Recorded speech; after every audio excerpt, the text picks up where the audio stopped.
തലനാരിഴയ്ക്കാണ് ആ അപകടത്തിൽ നിന്ന് അന്ന് ഞങ്ങൾ രക്ഷപ്പെട്ടത്.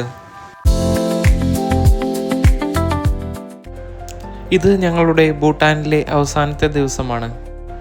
തുടർച്ചയായി പെയ്യുന്ന മഴ കാരണം ചില സ്ഥലങ്ങളിൽ മണ്ണ് ഇടിയുന്നുണ്ട് എന്ന അറിയിപ്പ് ലഭിച്ചതിന് ശേഷം പാരോയിൽ നിന്ന് വേഗം യാത്ര തിരിക്കാം എന്ന് ഞങ്ങൾ തീരുമാനിച്ചു. ഇവിടെ നിന്ന് ഏകദേശം 5 മണിക്കൂർ നേരം യാത്ര ചെയ്താലാണ് ഇന്ത്യയുടെ അതിർത്തി ഗ്രാമമായ ഫുട്ഷിലിംഗ് ഞങ്ങൾക്ക് എത്തിച്ചേരാൻ സാധിക്കുക. യാത്രയുടെ തുടക്കത്തിൽ തന്നെ പാരോ നദി കണ്ടപ്പോൾ ഞങ്ങൾക്ക് ഏകദേശം കാര്യം വ്യക്തമായി. കുറച്ചു ദൂരം മുൻപോട്ട് പോയപ്പോൾ തന്നെ മണ്ണ് റോഡിലേക്ക് വീണു തുടങ്ങിയിരിക്കുന്നു. മുകളിൽ നിന്ന് ഓരോരോ കല്ലുകളായി താഴേക്ക് വരുന്നത് നമുക്ക് കാണാൻ സാധിക്കുന്നുണ്ട്. ഞങ്ങളുടെ വണ്ടിയുടെ ഡ്രൈവർ വണ്ടിയുടെ സ്പീഡ് ഒരല്പം കൂടി കൂട്ടി. കാരണം എവിടെയെങ്കിലും മണ്ണ് വീണ് റോഡ് ബ്ലോക്കായി കഴിഞ്ഞാൽ ഇവിടെ നിന്ന് പുറത്തു കടക്കാൻ വേറെ ഓൾട്ടർനേറ്റീവ് റൂട്ടില്ല എന്നതാണ് ഭൂട്ടാൻ്റെ പ്രശ്നം. കുത്തനെയുള്ള മലഞ്ചെരിവുകളും ഇവിടുത്തെ മണ്ണിന് ഉറപ്പില്ലാത്തതുമാണ് മഴ പെയ്യുമ്പോൾ പെട്ടെന്ന് മണ്ണിടിയാനുള്ള ഇവിടുത്തെ പ്രധാന കാരണമായി ഇവർ പറയുന്നത്.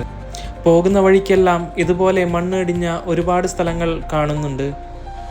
പോകുന്ന വഴിക്ക് ഒരു പാലത്തിൻ്റെ അവിടെ ഡ്രൈവർ വണ്ടി നിർത്തി. ഈ വഴിക്ക് പോകുന്ന യാത്രക്കാരുടെ ഒരു പ്രധാന സ്പോട്ടാണ് ഈ വെള്ളച്ചാട്ടം എന്നാണ് ഡ്രൈവർ ഞങ്ങളോട് പറഞ്ഞത്.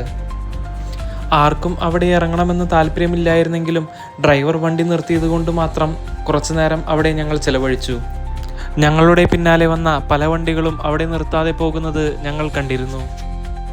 അവിടെ നിന്ന് തിരിച്ച് വണ്ടിയിൽ കയറി കുറച്ചു ദൂരം നീങ്ങിയപ്പോഴാണ് ഞങ്ങൾ ആ കാഴ്ച കണ്ടത്. വഴിയിൽ നല്ല ബ്ലോക്ക്. കാര്യം അന്വേഷിച്ചപ്പോഴാണ് അറിഞ്ഞത് ഞങ്ങൾ പാലത്തിൻ്റെ അവിടെ ഇറങ്ങിയ സമയത്ത് ആ വഴി കടന്നുപോയ 2-3 വണ്ടികളുടെ മുകളിലേക്ക് മണ്ണ് ഇടിഞ്ഞു വീണിരിക്കുന്നു. ഒരു നിമിഷം പാലത്തിൻ്റെ അവിടെ ഇറങ്ങാൻ ഞങ്ങളെ നിർബന്ധിച്ച ഡ്രൈവറെ ഞങ്ങൾ നന്ദിയോടെ സ്മരിച്ചു. പരിക്ക് പറ്റിയവരെയെല്ലാം ഹോസ്പിറ്റലിലേക്ക് മാറ്റിയിരിക്കുന്നു. കുറച്ചു അധികം നേരം ബ്ലോക്കിൽ കിടന്നെങ്കിലും എല്ലാവരുടെയും മുഖത്ത് വലിയ അപകടത്തിൽ നിന്ന് രക്ഷപ്പെട്ടല്ലോ എന്ന ആശ്വാസമായിരുന്നു. നമ്മുടെ ജീവിതത്തിൽ സംഭവിക്കുന്ന ഏതൊരു കാര്യത്തിനും നല്ലൊരു ടൈലന്റ് ഉണ്ടാകും എന്ന് പറയുന്നത് വെറുതെയല്ല. ഭൂട്ടാൻ രാജ്യത്തിൻ്റെ കാഴ്ചകൾ ഇവിടെ അവസാനിക്കുകയാണ്. പക്ഷേ ഈ കൊച്ചു രാജ്യം ഞങ്ങൾക്ക് നൽകിയ ഓർമ്മകൾ ഞങ്ങൾ ഓരോരുത്തരുടെയും മനസ്സിൽ തുടർന്നുകൊണ്ടിരിക്കുന്നു.